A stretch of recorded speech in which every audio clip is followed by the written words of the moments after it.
Assalamualaikum warahmatullahi wabarakatuh. Kali ini kita akan belajar mengenai hukum Hess, reaksi tidak langsung. Jadi kalau misalkan di soal diketahui beberapa reaksi, jadi ini yang sebelah kiri ada 3 reaksi ya, 1, 2, 3. Ada beberapa reaksi dan masing-masing reaksi memiliki delta H-nya. Lalu kalian ditanya berapa delta H dari reaksi yang dimau. Nah, caranya adalah kalian fokus dulu ke reaksi yang dimau. Karena yang sebelah kiri ini dia belum setara, maka wajib kita setarakan terlebih dahulu. Ya. C di sebelah kiri 1, di kanan juga 1, C-nya udah setara. Kemudian H di sebelah kiri 4, di kanan 2. Maka yang di kanan itu dia koefisiennya diganti menjadi 2. Ya. Nah, habis itu hanya sudah setara. O di kiri 2, di kanan berapa? 2 tambah 2, 4. Maka di kiri harus kita ubah menjadi 4 juga. Sebentar. Astagfirullahaladzim. Sorry ya guys. Ini anaknya ini sedikit barbar. Nah, tapi nggak apa-apa. Kita lanjutin aja. Nah, jadi ini 2. Bisa. Yang ini juga 2. Bentar Malik. Nah, ini juga 2. Nah, kayak reaksi yang di bawah ya. Jadi CH4 plus 2O2 menjadi CO2 plus 2H2O.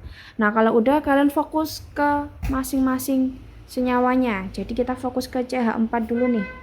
Nih, CH4. Kira-kira dari reaksi yang diketahui itu ada 3 reaksi. CH4 itu letaknya di mana ya? Di reaksi keberapa? Ya, dia ada di reaksi ke-3. Kemudian kamu lihat, CH4 yang dimau itu ada di sebelah kiri atau kanan.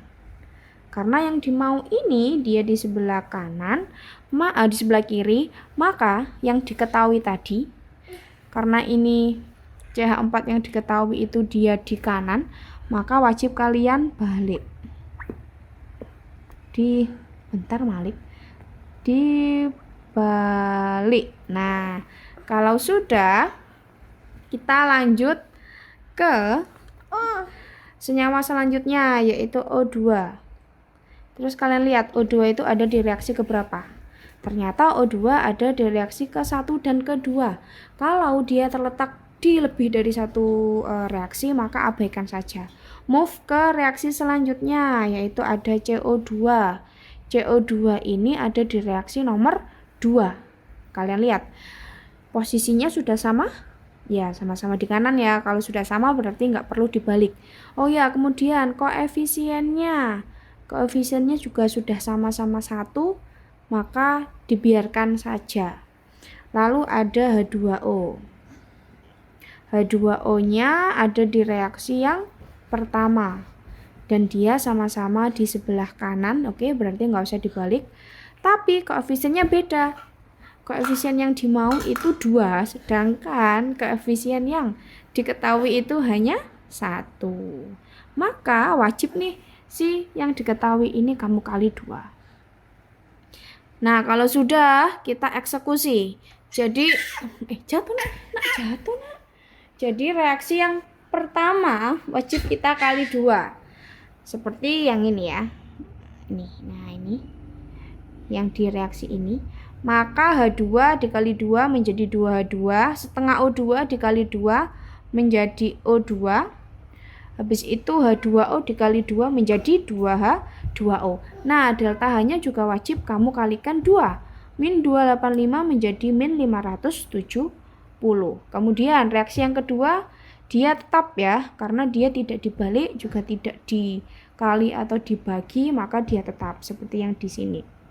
Kemudian reaksi yang ketiga dibalik. Nah, kalau dibalik ini, maka yang awalnya produk dia berubah menjadi reaktan, sedangkan yang awalnya reaktan dia menjadi produk. Maka seperti yang di sini. CH4 menjadi C plus 2H2.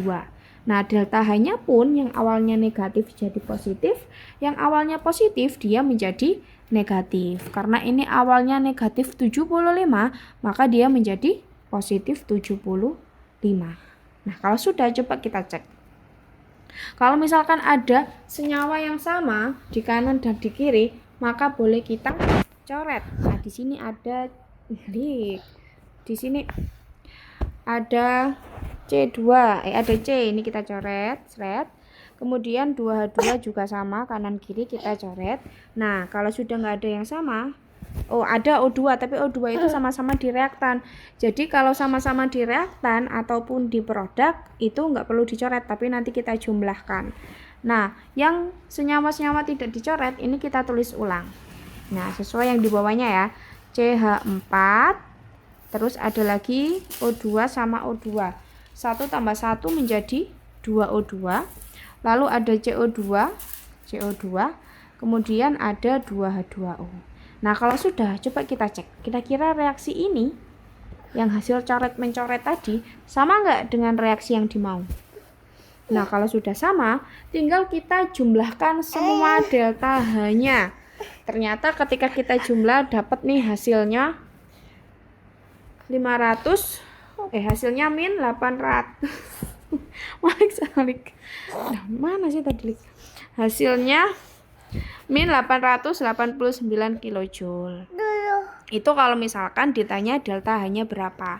Tapi karena di sini ada perubahan entalpi pada pembakaran 16 gram ya, maka nah kamu cari dulu nih molnya berapa dari si 16 gram itu. 16 gram itu kan punyanya metana atau CH4. Nah, CH4 itu C12 ditambah 4 kali 1 4 ya, 12 tambah 4 16, maka 16 dibagi 16 1 mol. Kemudian hasil dari delta H-nya tadi kamu bagi dengan 1, dapatlah hasilnya min 889. Begitu. Yang sebelah kanan juga sama. Jadi ada beberapa reaksi yang diketahui delta H-nya. Lalu kalian disuruh mencari nilai delta H dari reaksi yang dimau. Maka astagfirullahaladzim. Mana stilusnya?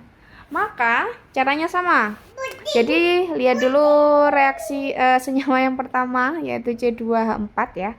C2H4 ini letaknya ada di reaksi ketiga.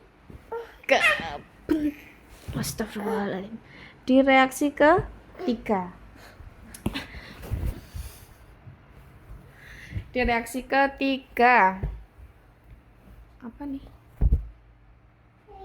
Bentar ya guys. Nah, karena letaknya beda, yang dimau itu di kiri, sedangkan yang Malik yang nggak kelihatan tulisannya. Sedangkan yang diketahui itu di kanan. Maka wajib apa? Dibalik ya. Kemudian ada F2. Nah, F2 ini letaknya letaknya di reaksi 1 dan 2. Sama seperti tadi, kalau misalkan letaknya berbeda. Letaknya itu ada lebih dari satu reaksi, itu diabaikan. Kita move ke senyawa selanjutnya, yaitu CF4. Nah, CF4 ini ada di nomor 2 reaksinya. Maka dia sudah sama-sama di kanan sih, jadi nggak perlu dibalik. Tapi koefisiennya beda. Yang di sebelah, yang diketahui itu dia 1 ya, yang dimau 2, maka wajib dikali 2 reaksi yang kedua itu. Kemudian ada HF. Nah, HF di sini ada di reaksi ke berapa? HF. Malik sebentar. Astagfirullahaladzim, bentar ya. Sorry ya. Iklan. Sebentar. Malik. Iklan guys, sebentar, ini nggak bisa nih. Ya gitulah ya pokoknya ya. Ayah. Jadi sama kok caranya seperti yang, nah ini, seperti yang pertama. ya karena nggak kelihatan. Jadi kalau misalkan yang dimau kok 4 sedangkan yang diketahui itu 2, maka gimana caranya supaya jadi 4? Ya dikalikan 2, sama seperti tadi. Udah, sekian, terima kasih. Wassalamualaikum warahmatullahi wabarakatuh.